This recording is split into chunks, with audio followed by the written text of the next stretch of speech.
निकाय चुनाव को लेकर राज्य भर में प्रचार प्रसार तेज है। बीजेपी और कांग्रेस समेत सभी दल और निर्दलीय प्रत्याशी जोर शोर से चुनाव प्रचार में जुटे हुए हैं। वहीं बीजेपी निकाय से जुड़ा घोषणा पत्र लाने की तैयारी कर रही है।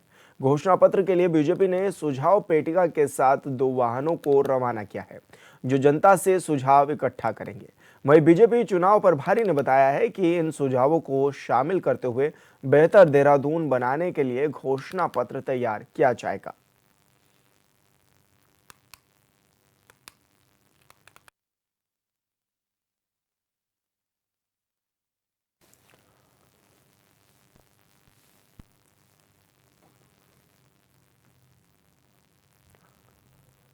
और ब्यूरो चीफ अरुण सैनी हमारे साथ लाइव जुड़ गए हैं। अरुण, क्या कुछ जानकारी मिल रही है, किस तरह की तैयारियां हैं बीजेपी की निकाय चुनाव को लेकर?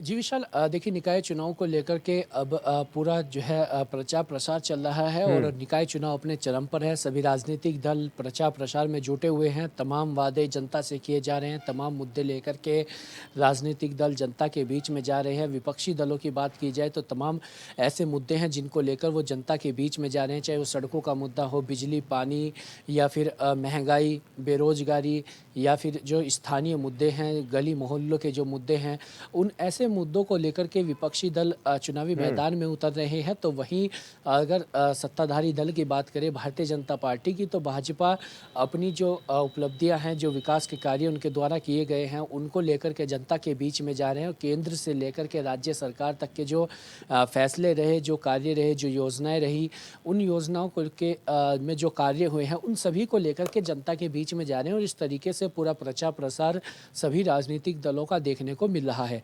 ऐसे में अब जो नए वादे हैं या जो नई घोषणाएं हैं, वो भी लगातार राजनीतिक दलों के द्वारा की जा रही है। और ऐसे में भारतीय जनता पार्टी की बात की जाए तो भारतीय जनता पार्टी अपना एक ऐसा घोषणा पत्र भी लाने जा रही है जिसमें कि तमाम जो देहरादून की जो समस्याएं हैं, उन समस्याओं से किस तरीके से निपटा जाए और भारतीय जनता पार्टी का आने वाले समय में क्या रोड मैप रहेगा अगर वो जीत कर आती है।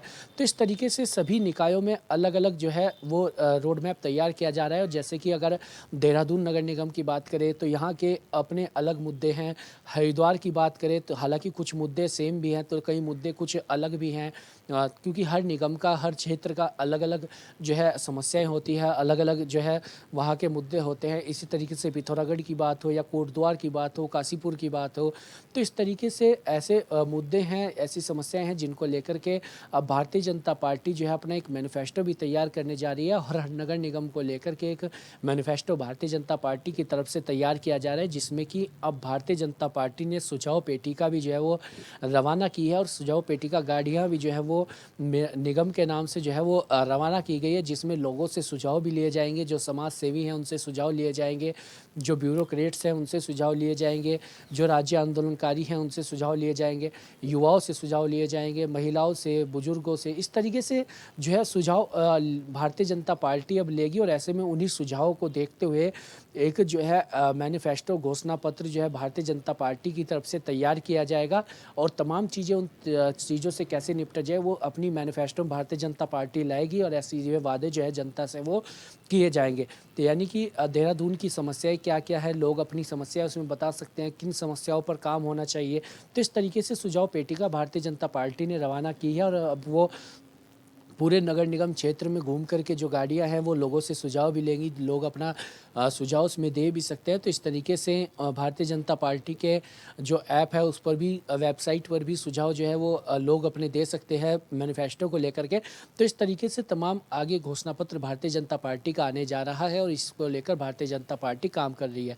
तो वहीं अगर विपक्षी दलों की भी बात की जाए तो विपक्षी दल भी तमाम मुद्दों को लेकर के अपना जो है क्या कुछ उनके वादे हैं, किस तरीके का उनका जो है आगे रोड मैप रहेगा अगर वो जीत कर आते हैं। तो इस तरीके से तमाम वादे किए जा रहे हैं। ऐसे में चुनाव प्रचार पूरा चल रहा है और अब जो किस तरीके के सुझाव भारतीय जनता पार्टी को मिलते हैं, किस तरीके का मैनिफेस्टो भारतीय जनता पार्टी निकाय चुनाव को लेकर के बनाती है, आने वाले निकायों में बनाती है, तो ऐसे में ये तमाम चीज़ें आगे देखने वाली होंगी। तो ऐसे में क्या माना जाए अरुण, क्योंकि स्टार प्रचारकों की लिस्ट भी तैयार की जा चुकी है, किस तरह से स्टार प्रचारक मैदान में उतर रहे हैं, किस तरह से नीतियों को गिना रहे हैं, भारतीय जनता पार्टी की योजनाओं को गिना रहे हैं, किस तरह से काम कर रहे हैं? जी विशाल, देखिए भारतीय जनता पार्टी ने अपने स्टार प्रचारक भी मैदान में उतारे और 40 स्टार प्रचारकों की सूची भारतीय जनता पार्टी ने जारी की, जिसमें कि युवा मोर्चा से लेकर के प्रदेश नेतृत्व से लेकर के कुछ केंद्रीय नेतृत्व के भी जो है उसमें उस उनका नाम भी उसमें शामिल किया गया है, जिसमें कि राष्ट्रीय प्रवक्ता भी है। तो इस तरीके से भारतीय जनता पार्टी का प्रचार प्रसार चल रहा है और जो स्टार प्रचारक हैं वो तमाम जो केंद्र सरकार की भी योजनाएं जो रही है, जो ट्रिपल इंजन की बात भारतीय जनता पार्टी करती है, तो ऐसे में चाहे वो केंद्र में सरकार हो या फिर राज्य में हो या फिर स्थानीय निकायों में सरकार हो, जो छोटी सरकारें होती है, तो ऐसे में जो उसमें भी भारतीय जनता पार्टी का ही बोलबाला रहा। तो ऐसे में तमाम ऐसी योजनाओं को लेकर के भारतीय जनता पार्टी के जो भी स्टार प्रचारक है वो जनता के बीच में जा रहे हैं और अपनी उपलब्धियां, जो कार्य उनके द्वारा किए गए, निकायों में भी जो कार्य किए गए और जो योजनाएं केंद्र से भी यहाँ पर आई, निकायों में जो योजनाएं आई, तो इस तरीके की तमाम योजनाओं के बीच लिए जो विकास कार्य भी हुए हैं उनको लेकर के जनता के बीच में सभी स्टार प्रचारक जा रहे हैं। ऐसे में अब मतदान को लेकर के ज़्यादा वक्त नहीं बचा है, तो ऐसे में प्रचार को और भी गति जो है स्टार प्रचारकों ने देनी शुरू कर दी है और आज से करीब 10 दिन जो है वो बचे हैं। 23 जनवरी को मतदान होना है और उसके बाद 25 जनवरी को जो है काउंटिंग होगी और तभी तमाम चीज़ें स्पष्ट होंगी कि आखिर इस बार उत्तराखंड की जनता ने छोटे निकायों में जो है किसके सर पर ताज सजाएगी और किसकी जो है सरकार निकायों में छोटी सरकारें बनाने जो है इस बार जनता जा रही है। अरुण, आप जनता के बीच भी जा रहे हैं, रिएक्शन भी आप देख रहे हैं कि किस तरह के आ रहे हैं जनता के। ऐसे में क्या माना जाए, किस तरह का जो कैंडिडेट है उनको चाहिए, क्योंकि वो भी तमाम मुद्दे बता रहे होंगे कि यहाँ की ये परेशानियां हैं या फिर पिछली बार इतना काम हुआ इस बार नहीं हो पाया, तो क्या माना जाए, किस तरह की डिमांड आ रही है लोगों की खासकर?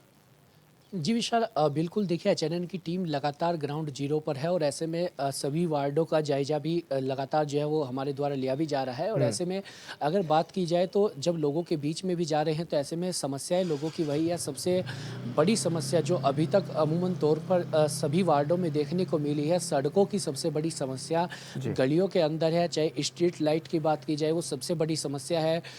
लोगों पार्किंग की जो है, घरों में वाहन खड़े करने की, वो कुछ लोग सड़कों पर अपने वाहन खड़े करते हैं जिससे काफ़ी दिक्कत भी होती है। साफ़ सफाई की सबसे बड़ी जो है परेशानी लोगों को है। लोगों का कहना है कि डोर टू डोर कूड़ा उठाने में जो गाड़ी आती है वो कई कई समय में आती है, कई कई दिनों में आती है, जिससे लोग खाली स्थान पर कूड़ा फेंकते हैं, प्लॉट्स में कूड़ा फेंकते हैं, जिससे गंदगी भी होती है और बदबू भी जो है क्षेत्र में फैलती है। तो इस तरीके की तमाम समस्याएं हैं और इन समस्याओं को लेकर के लोगों में कहीं ना कहीं आक्रोश भी है और कहीं ना कहीं नाराजगी भी लोगों में देखने को मिल रही है जो पहले पार्षद रहे हैं। तो इस तरीके से लोगों के तमाम मुद्दे भी हैं, लेकिन इन मुद्दों पर किस तरीके से कार्य होता है, क्या इनको लेकर के भी घोषणा पत्र में राजनीतिक दल कुछ चीज़ें लाते हैं या नहीं, ये तमाम चीज़ें भी देखने वाली होंगी। और ऐसे में इन सब चीज़ों को देखते हुए इस बार प्रदेश की जनता या देहरादून की जनता किसे अपना समर्थन देती है, तमाम चीज़ें भी देखने वाली होंगी और आगे इन मुद्दों पर कितना कार्य होता है वो तमाम चीज़ें भी आने वाले समय में क्लियर होंगी। बिल्कुल अरुण, बहुत शुक्रिया आपका तमाम जानकारी साझा करने के लिए।